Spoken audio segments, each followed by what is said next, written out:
Hello. Hello and welcome. Here we are again. I'm going to run through some of your comments and questions this morning. Today is the day before Uposatha being the Buddhist holy day, Sabbath, kind of, like a Sunday, every 15 days, the full moon, and what is tomorrow, the new moon, or the dark moon, when it's very dark at night. You cannot see the moon, although it is there.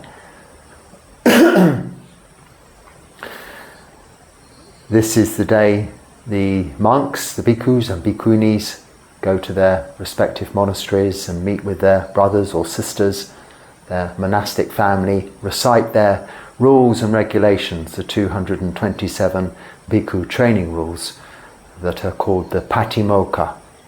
And this forms part of the Vinaya Pitaka, which is the first of the three books or collections of Buddhist teachings, the equivalent to, say, the Bible or the Quran or other religious scriptures. And in Buddhism we have this, the Vinaya Pitaka, which is the rules. Then we have the Sutta Pitaka, which is the teachings of the Buddha, the Dharma talks he gave to his disciples and to his monks that he ordained, his immediate Sangha, and also to any people he came across during his 45 years of wandering the north and eastern parts of India. And then finally, more subsequently, is that's the Sutta Pitaka. There is the Abhidharma, which is the. There are some other aspects and additions to these books also in between, but there's the more commentaries and more closer examination about the Buddha's teachings. But from my purposes and my practice, what is necessary, I find is all contained within the first two of those books. The Vinaya, my rules and regulations. So this part of the month, this time of the month, this lunar calendar that I work by is very important because it is the way as a monk I have chosen through renunciation, giving things up, to live my life. So I always remember this day and make a point of reminding you watching as we progress through the year, these milestones, and make a conscious note of how quickly that time does pass us by. And the Buddha said, bhikkhus, time marches relentlessly on. How well are you spending your time? And this is a question I ask myself. So for this last 2 months, 2.5 months now, of this 3 months rain retreat, I have been spending my time in that retreat with no responsibilities, really, no duties, nothing much to bother me, get in the way of my practice, just plenty of time to sit and meditate, walk, meditate, and examine the goings on in that what we all have, complicated area of mental activity. Emotions arise, emotions pass away, physical feelings, little irritations or discomforts or pain even can arise in our bodies and pass away. And this is something we can pay very close attention to as practicing bhikkhus, as practicing bhikkhunis, as nuns, as monks, as lay people also, when we incorporate this awareness, this mindfulness, sati, into our daily activities. And meditation, samadhi, sitting formally, like here, with our eyes closed, watching a meditation object, the breath, something like that, is a very important part of our practice, but it should also overrun into our everyday lives. Anyway, I don't want to speak too much about that because I know a couple of the questions will be touching upon that very subject. But just to say, as hence the newly balded head, not yet, but soon to be washed, cleaned, and usually dyed, but not here because we don't have the facilities. So these haven't been re-dyed now for what? If this is the this is the 5th Uposatha since I've been here, I think. Maybe 6th. This probably is losing its colour a little now. Maybe when I move on next month, I'll find somewhere where I can start to recolour it a bit, give it also some protection. But anyway, it's robe washing and head shaving day today. This is what precedes the Uposatha for us forest monks. So tomorrow I'll be off to Bangalore. It's a Saturday, it's the weekend. And I'll be off to our main monastery for that recitation in the afternoon. I'll just go in the afternoon now after lunch, so I'll have my meal here, then go there for that, and then return here in the evening. I don't normally make a video on Saturday, so you're not missing out. You're getting this recorded today. After this Saturday, this Uposatha, the next event is the full moon of October, which is also the end of this Vasa, the end of this 3-month rains retreat. The following day, the 30th, I will be going to Sri Lanka. When you will see my background will change quite dramatically and quite often, because I will be wandering around Sri Lanka aimlessly, following the Noble Eightfold Path as my only direction, with no particular place to go and no intentions other than to continue with the intensity of my practice as best I can, hopefully supported by some lay people, Buddhists there in Sri Lanka, with my daily meal and this is all I require for my support, really, is just a little food each day. So let's get on with some of these questions. Oh, okay. Excuse me. Hi, I was wondering if you had any advice for a young college student dealing with stress and pressure from family to succeed in life.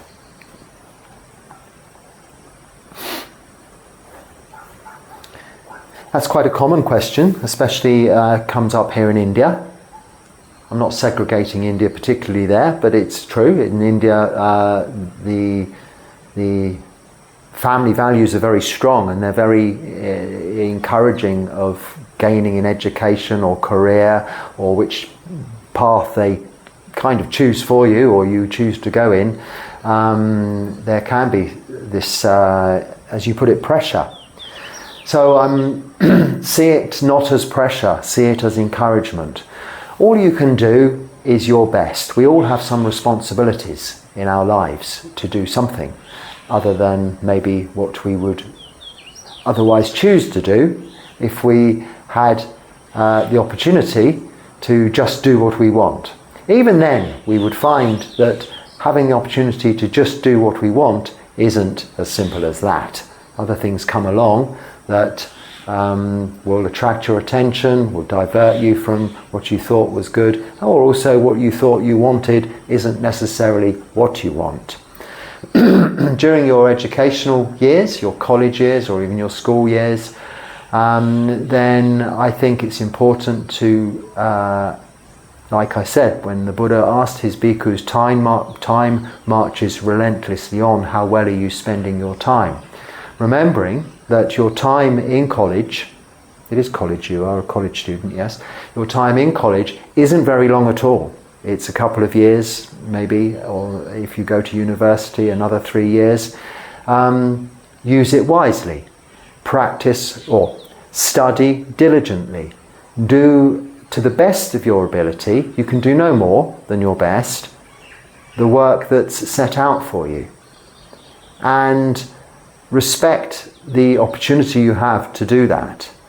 So rather than seeing it as a pressure or even a duty, there's often this word duty used here in India specifically. It is my duty They say this a lot.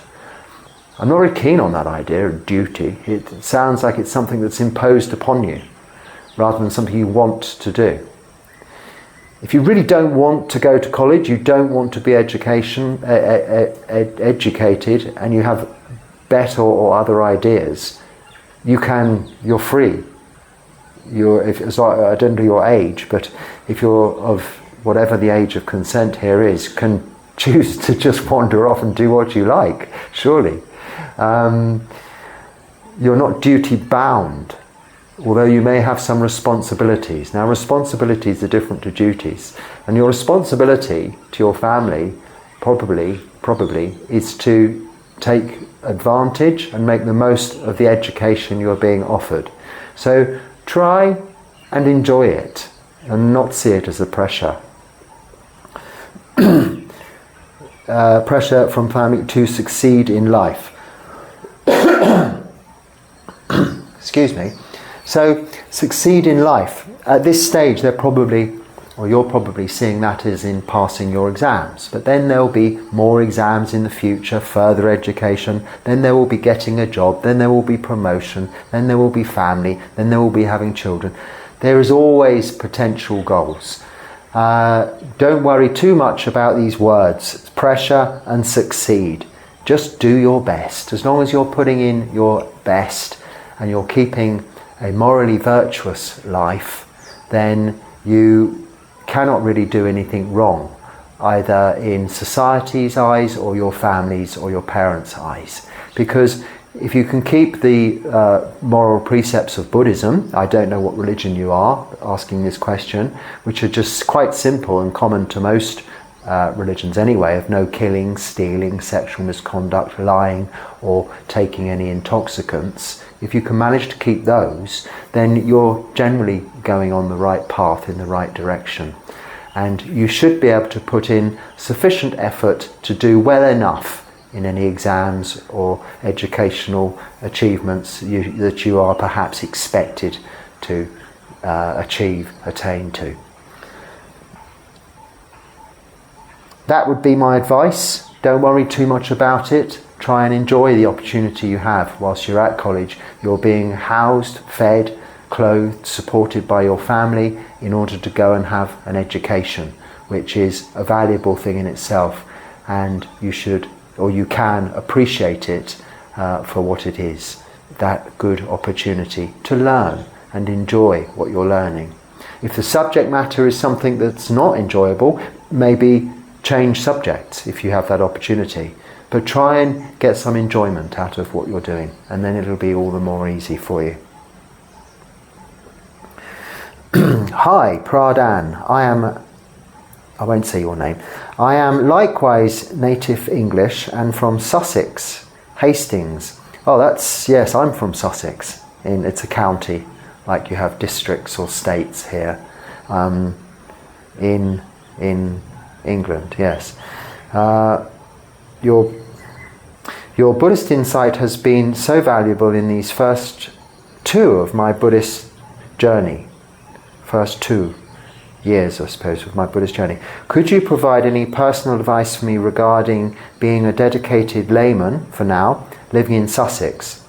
Chithurst Monastery is relatively far away to donate food to frequently.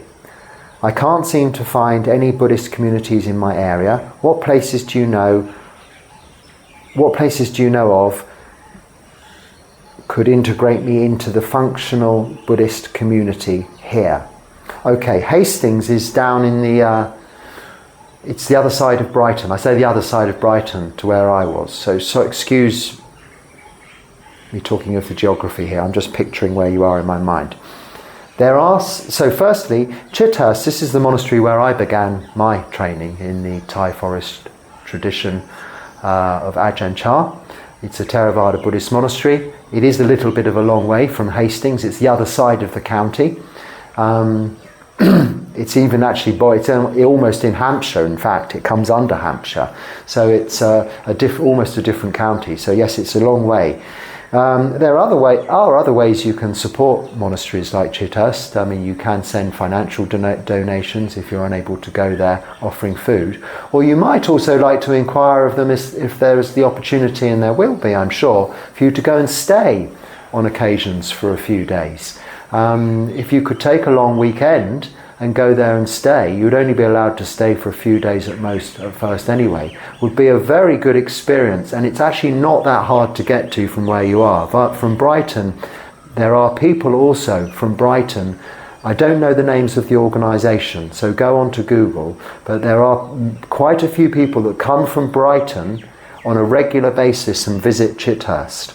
So if you could find those organisations in Brighton, I've met them, so I know they come. If not, going along the coast a bit, there are many organisations from Portsmouth that certainly go to Chithurst. So if you can make your way to any of those organisations. Otherwise, although I suppose it's quite expensive these days, you can go, and this is how I first went to Chithurst, on the train quite easily. You can get the train to Petersfield and then a taxi from Petersfield to the monastery. But you wouldn't want to be doing that for offering food on a regular basis, dana in that respect. But there are other ways you can offer dana. If you go onto their website, they have a requisites list of things they might need. So for instance, postage stamps used to be something that was required. Probably not so much these days, but in my time I used to give them postage stamps. Rather than just money, or certain cleaning products or something like this. And these kind of things you can order through Amazon and have them delivered. Probably, I don't know, I've never done that there, but that's one thing you could do. Or dried goods for food like this or something you could send if you wanted to. But don't worry too much about that. They're quite well supported by their local lay supporters. But the main question you're asking is to find something in your area.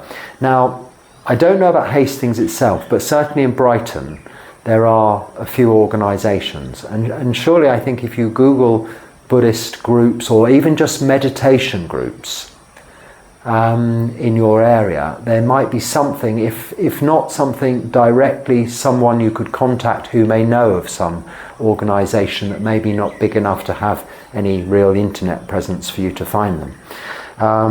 There are also in Brighton, there is the Theravada Buddhist organisation, which is probably the first thing you'll find on Google if you Google Buddhism and Brighton. Now, I haven't much to say, but I wouldn't. I don't want to put you off them, and I don't want to put you on to them. The Theravada Buddhist organisation is it's one of the largest Buddhist organisations in the world, I think, really, integrated organisations. And there's absolutely nothing wrong with it, but it's very different to what I practice and the way that Theravada Buddhist monks, even Mahayana Buddhist monks, practice. They don't have monks, basically, but they're a big organisation. You could look at that. You may find within it things of interest, and you may find practitioners. But it tends to be quite you kind of have to join and go up through the hierarchy, I think. But I mean, you must approach all of these different things with an open mind and make your own decisions about it. I am sure if you were to have the opportunity to visit Chithurst, Chittaviveka is its other name, they would be able to give you plenty of help and directions as to who to talk to and where to find people, kalyana mita, noble friends, like-minded friends in appreciating dana in your area. I've been out of England now for quite a long time, so I've really lost touch with the local scene, as it were. And things have progressed so much in that time also as a result of the COVID time, when a lot more became available online. So there are also a lot of online groups you can join. I mean, this to some extent, your question to me and my responding to you is probably more than I've ever got from visiting a monastery myself. in all of the monasteries I've visited, I haven't had such an opportunity to have such direct I have had much teachings and direct communication with monks during the training of being as a monk, but as a layperson, a quick question and answer over tea, like this, was the most I'd get even visiting monasteries, going a long way to go and visit monasteries and spend a whole day there and sit and then talk to a monk and then have a cup of tea and get my question in and get my answer. So you're getting some interaction nowadays that you wouldn't have got in the past. So this is also something not to be forgotten and appreciated. You can coordinate your practice and your day around your online Buddhist activity, watching Dharma talks of the tradition that is of interest and appeals to you, and trying to stick to one direction once you've chosen a way forward. Now let's see if I've got anything else in this question that I may have missed out. Yes, so that would help you integrate into society. So good old Google in the first instance, it might point you in some direction, and then from there people you meet may take you off into, don't be shy to just go along, join groups, even if they seem that they're not quite right to you, for you, your own practice. At first you may meet other people there whom are interested also. Alternatively, start your own group. Now anybody who wants to start their own group in wherever you are, I'm very happy to help you with that and support you with that, because that is a very good way of meeting Kalyana Mita for you, and for me to help you develop your practice in the Dharma. So I'll repeat that. Anyone wanting to start their own little groups in areas where they may not have a group of people to meditate with, but want to encourage building a group of Kalyana Mita, friends in the Dharma, then let me know and tell me where you are, and I'll help you with that. So thank you for your question. Moving on, if I can. Bhante, may I ask you a question? Which meditation techniques would you recommend and why? May all beings be happy. Sabbe sata sukhi hotu. May all beings be happy also, yes.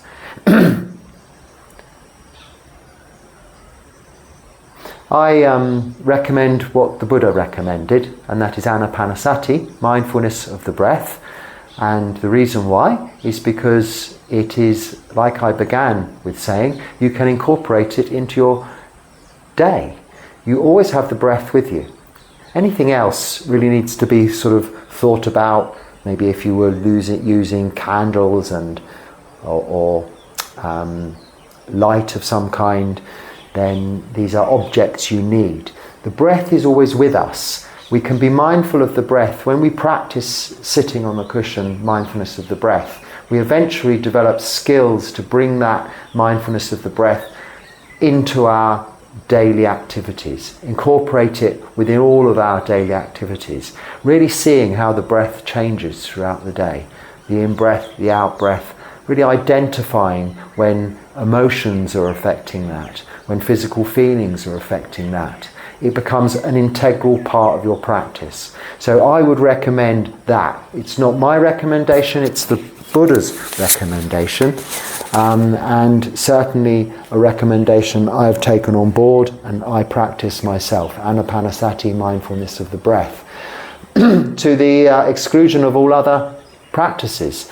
Now, walking meditation is different. You're practicing walking meditation, you're mindful of the feet as you're walking back and forth, and this can be incorporated into your practice as a break in sitting, or as just an additional practice. You say techniques. I think when you've found a method, a technique that works for you, then you should stick to it. If after some time it's not working, then maybe you need to review the situation. And there are a number in the suttas. If you go to that, as I said, the Sutta Pitaka, or if you just Google Buddhist meditation techniques. The 40 different practices the Buddha recommended are there. But really the breath, if you are struggling with the breath, the others will only be harder. So really work on trying to bring your mindfulness, your attention, your awareness to the breath. There is also, as is often used in Thailand, and I use this technique, you could, I suppose, call it a mantra meditation, but not to be confused with, say, repetitive mantras like Om Mani Padme Hum or longer sutta-based mantras or anything like this, but just the simple use of the word Buddho, Buddho, 2 syllables of Buddho, which is kind of a variation on the word Buddha, awakened one, splitting it into 2 syllables. Sometimes as a mind calming technique, not so much when you're sitting, you can use this Buddho, Buddho, Buddho through the day. You can also use it in conjunction with walking. Say stepping right could be Buddho, stepping left do, Buddho, Buddho as you walk. I think other than that, it's just mindfulness of the breath and this Buddho occasionally for me. If the mind's really running fast or some disturbing activities going on there with them emotionally, you could quickly say Buddho, Buddho, Buddho, Buddho, Buddho, and it might just bring your mind down to settling. But better still always is the breath. Breathing in, really bringing your awareness to the breath, and breathing out, bringing your awareness to that, is by far the best and technique I would recommend. Many say Buddhism is not a religion. Some say it is an atheist religion because there isn't a creator God in Buddhism. What do you think about this?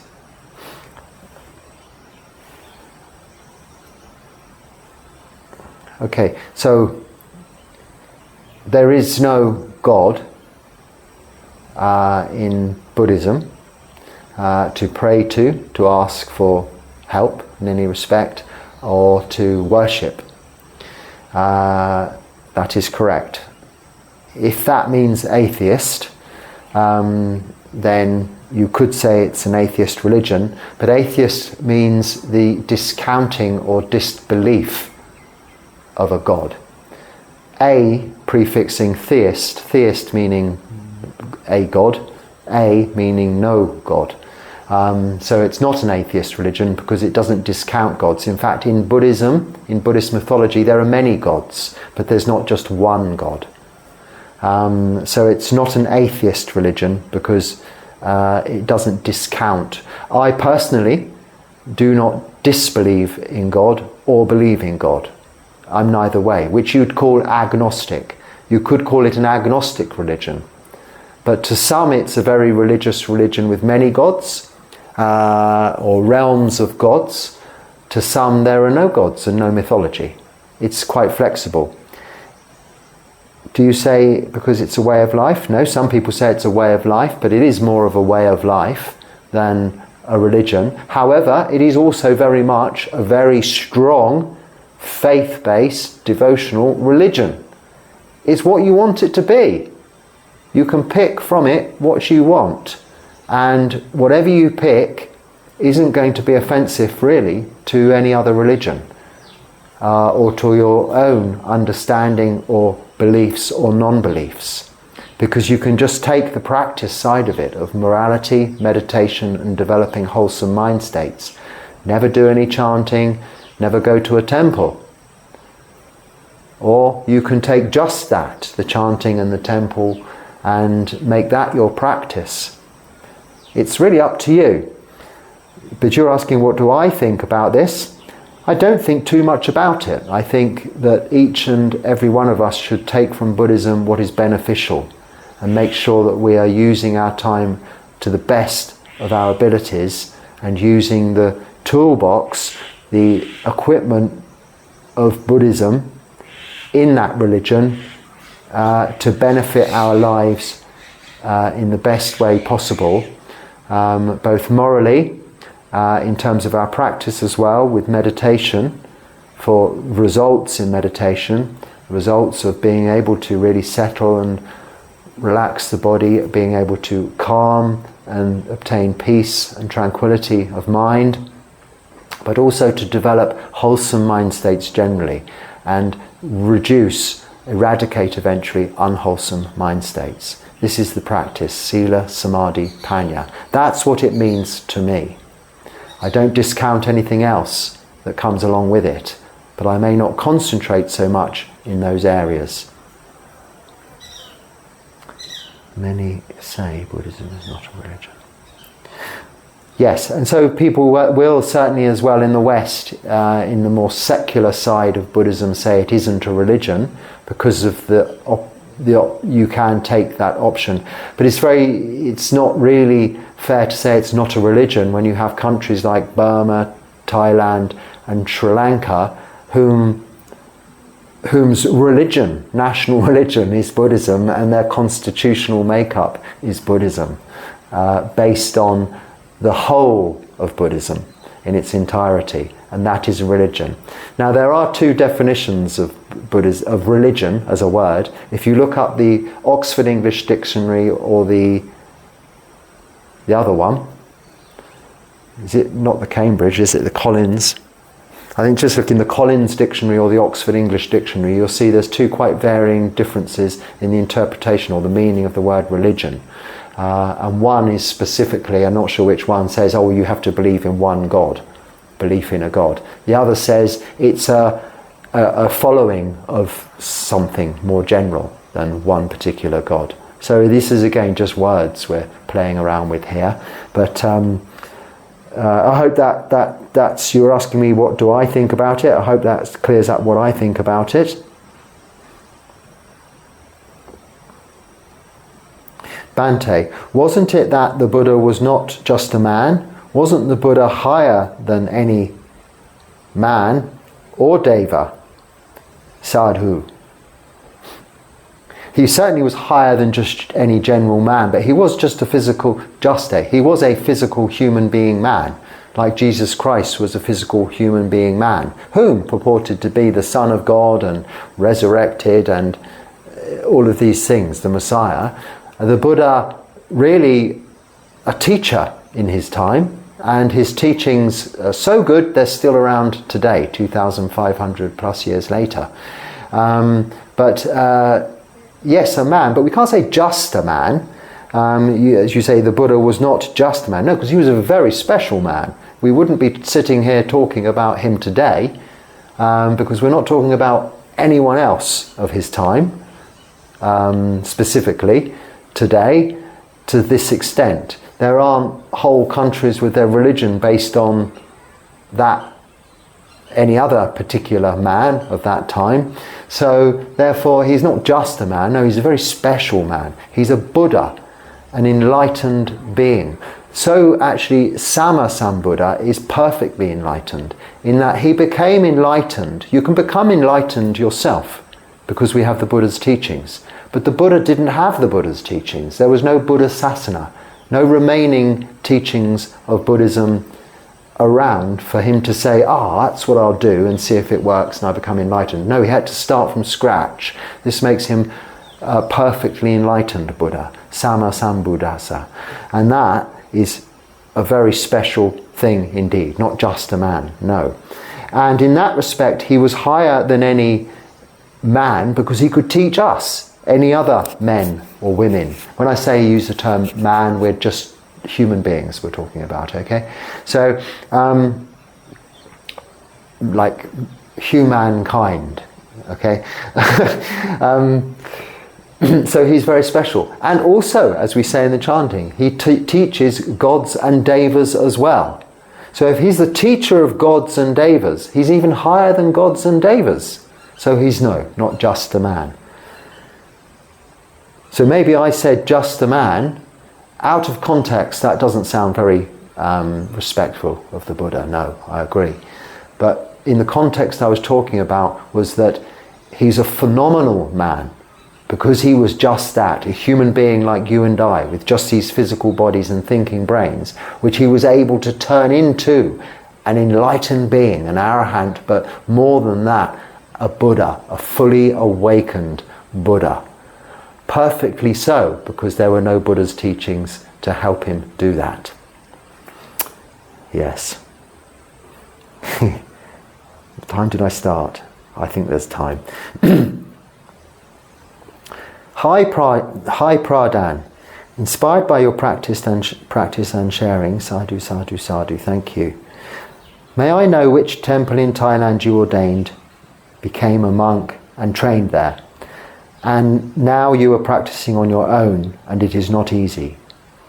Sadhu, and rejoice in your good practice in the Dharma. Yeah, I didn't ordain in Thailand, I ordained here in India. I spent many years in Thailand training at a monastery called Wat Marp Jan, which is one of the Ajahn Chah monasteries, as a layperson. And also visiting one of the Ajahn Chah monasteries in England, Chitta Viveka, which I mentioned at the beginning of the video. Between those two, as a layperson, back and forth for 5 years.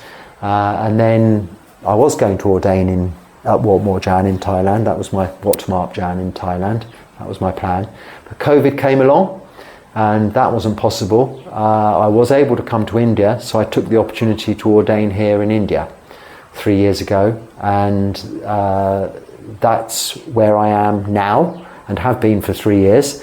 Apart from previously, I was previous to this rains retreat, I spent 7 months in Thailand in another monastery, not an Ajahn Chah specific branch, but an Ajahn Chah tradition monastery close to Wat Marp Jan. It was a little bit more, just a couple of monks, just me and 2 other monks there.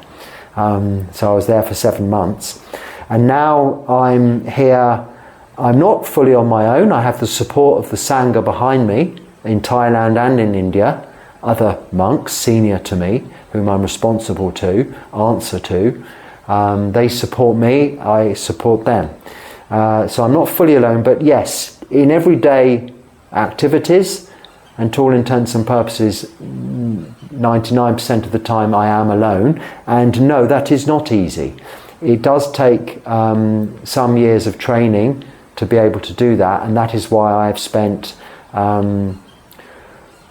well, really, this 5 years prior to coming to India. Before that even, I was practicing meditation, but officially on 8 precepts 5 years before coming to India, and now 3 years in India and Thailand.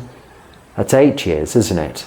And I'm still not fully alone, but more so alone than I have been, and will be more in the coming months after this Vassa when I go to Sri Lanka. But there are other monasteries there and a Sangha whom will support me. If I go to a monastery there, I will be able to stay, one would hope. So I'm not fully alone, and I have your support, you subscribers, whom I have no one else to talk to in the world, other than my mother occasionally, once every couple of weeks on the phone, but not about Buddhism. So in many respects, you are my support also.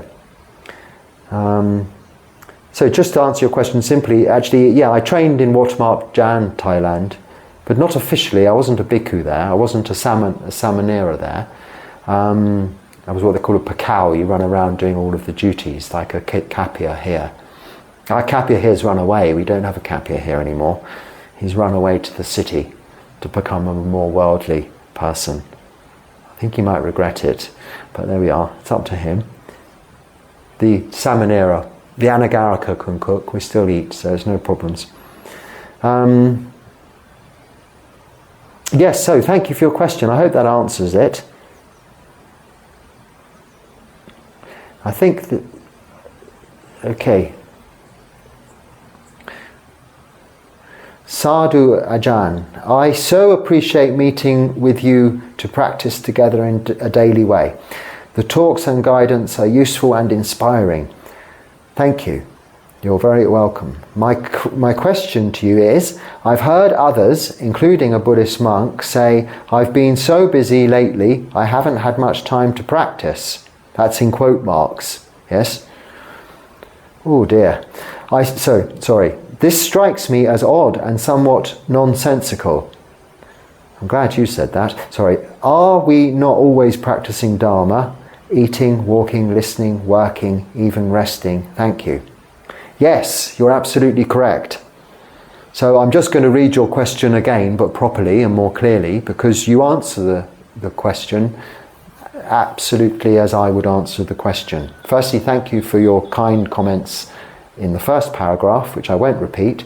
My question to you is, I've heard others, including a Buddhist monk, say, I've been so busy lately, I haven't had much time to practice. This strikes me as odd and somewhat nonsensical. Are we not always practicing Dharma? Eating, walking, listening, working, even resting? Thank you. Yes, absolutely correct. We are always practicing. Our lives, this very existence, is the Dharma. And we are, if we can breathe, we can watch the breath. This is the practice. The practice is sila, moral virtue. Samadhi, yes, sitting in meditation for hours on end. Yes, you could perhaps find yourself maybe struggling occasionally with time to do that, but that doesn't mean you haven't done it before and developed mindfulness through samadhi. It also covers mindfulness as well. So mindfulness of all your daily activities, which go throughout all postures of sitting, standing, walking, lying down. Whether we're eating, the Buddha even says going to the toilet. Whatever we're doing, we can do mindfully. This is the practice. You're absolutely correct. I'm sorry I can't say your name because I can't read the little tiny writing in what you say. So I'm not sure, maybe that was taken out of context, but there is no such thing as being too busy to practice. For lay people also, there is no such thing as being too busy to practice. If you've got time to breathe, you are practicing. You can watch the breath. We always have time. The practice is this: sila, moral virtue; samadhi, meditation; and panya, wisdom, developing wholesome mind states, reducing unwholesome mind states. So it is nonsensical, it is odd, and you are correct, and I very much appreciate your comment and bringing that to my attention. I hope I didn't ever say it. I can't imagine I did, because I have plenty of time to practice. In fact, hours, too much time, which is what allows me the time, an hour each day, to do this. And also then an hour to reply to your comments or emails that I receive, because I have plenty of time to be able to literally sit for 6 to 9 hours of meditation each and every day. Now next month when I go to Sri Lanka, it will be different. I'll be having to walk from place to place maybe, or maybe I'll find somewhere to stay. I won't know what's happening from one day to the next. So in that respect, there may be not so much time to sit, but I will always be practicing, like you quite rightly say. Whatever I'm doing, I will always be practicing. And for lay people who don't have time to meditate, sit and meditate, yes you do. I'll just remind you, wake up half an hour earlier, go to sleep half an hour later. There you are, you've got an hour's meditation every day. Even if it's 20 minutes in that half hour, it's 40 minutes meditation you didn't have before. You won't be tired because meditation is more restorative and more beneficial than sleep. So for losing an hour's sleep, you gain a lot more mental rest. You'll have a lot more energy and you'll be much more useful throughout your day. So there's always time. Okay, I think probably time for another one. Greetings, Phra Dan. How does one overcome his suffering when he's... Oh, this is a difficult one. But I can't skip it now I've started, can I? It is. Thank you for your question, but it is quite a difficult one. Greetings, Phra Dan. How does one overcome his suffering when he's bedridden or goes blind or always in pain for life with no cure? How does he pass his days just waiting to die or feeling suicidal as there's nothing to look forward to in his life? His fear of having to suffer in such condition for many, many years. Okay. So you've highlighted there perhaps the worst conditions physically we can possibly be subjected to. Bedridden, blind, so deprived of sensory stimulation, and this could be extended if we're talking hypothetically. If we're talking about your own particular situation, please email me or ask someone to email me, and I will help you directly and help guide you as to how you would deal with such debilitating conditions. Please email me. The email address is there. Email as englishbuddhistmonk@gmail.com. But if you're talking generally speaking about someone in this situation, which I'm thinking you are, otherwise you wouldn't be able to write the comment. You're not talking about it yourself. Or maybe you can. I'm not able to know that. So I'm just being cautious as to how I answer the question. Our best way to deal with this situation is to have dealt with it before it arises.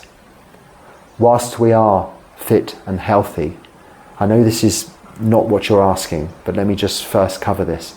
Whilst we're fit and healthy with this practice of sila, samadhi, panya, we develop wisdom of anicca, dukkha, anatta, that all things are impermanent, suffering, and out of our control. We become fully knowing of the fact that we will get old, we will get sick, and we will die. So when we are in this position, whether it's for a short time or for a long time, we are already appreciative of the fact that that is what happens to all of us. Some people die suddenly, some people have long, painful, drawn-out, procrastinated, long deaths. We cannot choose. We do not know.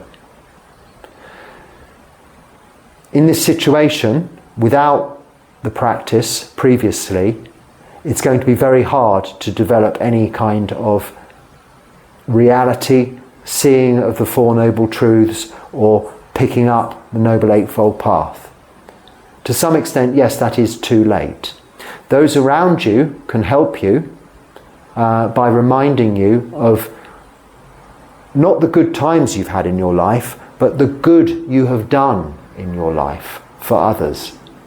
Because that is far more has far more mental nutritional value in it, what good you have done in your life, what positive things you have achieved in your life for others, than the good things you have done and achieved and experienced for yourself. And this can help alleviate some of the suffering you're going through, knowing that it hasn't all been worthless. And this gives you some value even to the state that you're in currently, and hopefully will mitigate any thoughts that may be erring on the verge of suicidal. Pain, if you are the one experiencing this, and knowing it's incurable, knowing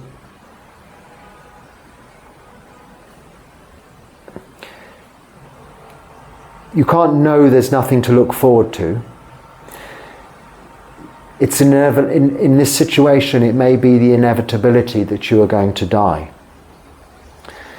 Now, I'm not saying you can look forward to dying. We should none of us actually be looking forward to anything. There is nothing to look forward to. Anything we're looking forward to may not happen. I may be looking forward to going to Sri Lanka in 2 weeks' time, but I might not live for another 2 weeks. 4 of my friends in this very Vasa, this 3 months, younger than me and of my age, some of my age and some younger, have died. Just normally healthy people going about their everyday lives. And they're not going to. One of them used to come to Thailand regularly. He's never coming to Thailand again. He would have been looking forward perhaps to his next trip to Thailand. But he won't be coming because he's dead. So we shouldn't look forward. We should look to the present moment, what is happening here and now.